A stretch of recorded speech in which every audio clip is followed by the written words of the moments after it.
candidata a Tutiplén para empleados de confianza en una agencia que se ha destacado por su falta de productividad y que arrastra un déficit de entre 200 y 300 millones de dólares. Hablamos de transportación y obras públicas, donde su secretario, Rubén Hernández Gregoral, repartió unos $600,000 a poco más de 20 días para un cambio de gobierno. La historia se repetirá con empleados de confianza en otras corporaciones públicas, a pesar de que arrastran déficits multimillonarios y que se destacan por la falta de productividad. En la entrevista del día me acompaña el economista Gustavo Vélez. Gustavo, Hola, buenas tardes. Saludos, sí, buenas tardes a los amigos televidentes. Digo, es escandaloso para todas las personas que han escuchado, han leído la noticia sobre esta repartición de bonos de productividad. Quizás por el hecho de que se están clasificando como bonos de productividad en agencias donde la productividad no existe. ¿Estás de acuerdo o no con el planteamiento? Bueno, yo creo que no necesariamente son bonos de productividad, yo creo que son como tipos de liquidación, son mesadas que se le pagan a estos funcionarios de confianza, que al salir del gobierno de estas posiciones, pues es una forma de compensarlos por el tiempo que estuvieron en estas corporaciones. Pues son personas que vienen del sector privado, que quizás el salario per se no compensa los salarios que tenían en la empresa privada.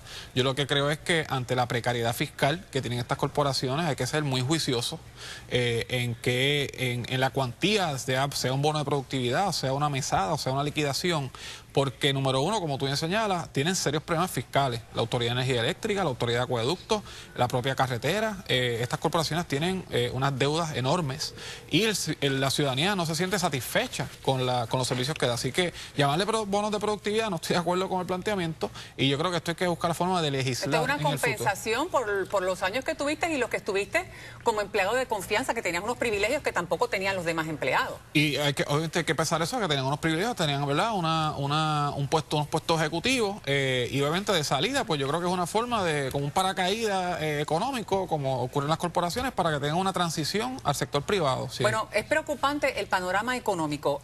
Por ejemplo, en el caso de Hernández Gregoral, la agencia reconocida por él mismo, esto durante las vistas de transición, déficit entre 200 y 300 millones de dólares.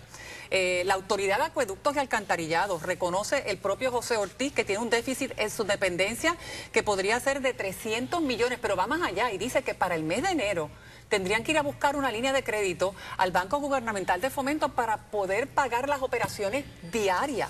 Energía Eléctrica reconoce un déficit de 200 millones de dólares. Estamos hablando de los problemas que hay en el sistema de retiro. Mi Salud dice que el plan de salud tiene que reinventarse, el Departamento de Salud dice que Mi Salud tiene que reinventarse, está en crisis y no van a poder seguir pagándolo. ¿Cuál es el panorama que tenemos? Aquí se podría estar hablando de una posible degradación por parte de las casas acreditadoras. Bueno, ante ese cuadro que tú bien señalas y que es correcto, la situación ante los rating agencies es un cuadro muy peligroso. Porque estamos viendo, Sin Mari, algo que no habíamos visto en Puerto Rico, yo creo que nunca. Una crisis fiscal a nivel de los municipios, donde tienes municipios como Arecibo, municipios grandes, San Juan, que es público, y otros municipios con 40% de los municipios tienen serios problemas fiscales. Tienes la crisis de las corporaciones públicas, como ha señalado, problemas estructurales que no se van a resolver con parcho. Y tienes la crisis del propio gobierno central. Así que tenemos una crisis fiscal en tres vertientes. Yo creo que no va a haber una degradación en el corto plazo. Yo creo que los rating agencies podrían sacar un informe adentro de algún tipo de credit watch, porque el tema de retiro, que es lo que se te quedó en la lista, sí, el sistema de retiro de déficit multimillonario, pues obviamente eso le va a crear una presión enorme al gobierno entrante, porque va a tener que escoger qué resuelve primero y cómo lo resuelve. Y yo creo que no hay otra opción, y lo hemos hablado antes, que van a tener que, yo creo que viene un aumento en contribuciones, lo que te va a lastimar la economía. Yo creo que el aumento en el IVU, ¿sabes?, es una opción que van a tener que evaluar, y si no da, van a tener que evaluar recortes en la nómina del gobierno, porque es que, Sin Marí, aquí se pasó el IVU, se pasó la ley 7 de Fortuño, cogimos el impuesto a la foránea de la ley 154. ¿Y dónde está la mejoría económica que tanto estaban cacareando? Bueno, yo creo que una cosa es la mejoría económica, la otra cosa es la situación fiscal. Lo que te digo es que se han metido casi 2 billones en ingresos nuevos y todavía seguimos en déficit. Y vienen los recortes federales. Más el tema de fiscal cliff a nivel federal, que obviamente no sabemos cómo va a terminar, pero posiblemente dan recortes a nivel de, ¿verdad?, de las ayudas federales a Puerto Rico. Gustavo, para concluir, porque se nos acabe el tiempo y yo creo que podríamos estar aquí pero es un hecho de gasto, un problema de gasto y de gerencia. Ahí estamos. De gerencia, que aparentemente tiene que haber una voluntad por parte de los políticos para hacerlo, y eso por lo general nunca lo vemos cuando de política se trata.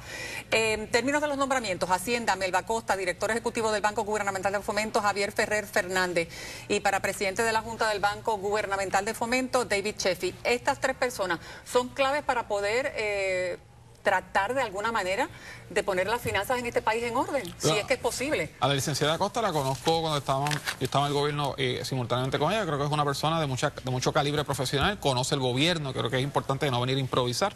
Ella estaba ahora trabaja en un banco, una firma de abogados.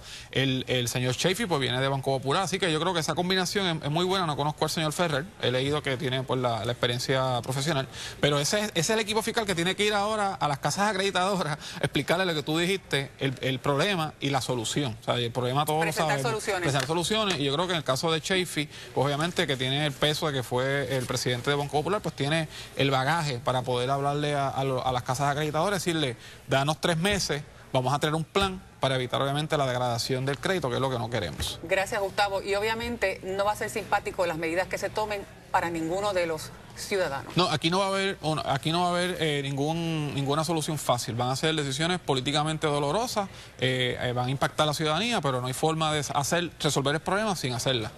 Bueno, gracias, Gustavo, por estar con nosotros. Gracias, Buenas tardes. Continuamos con más de las noticias.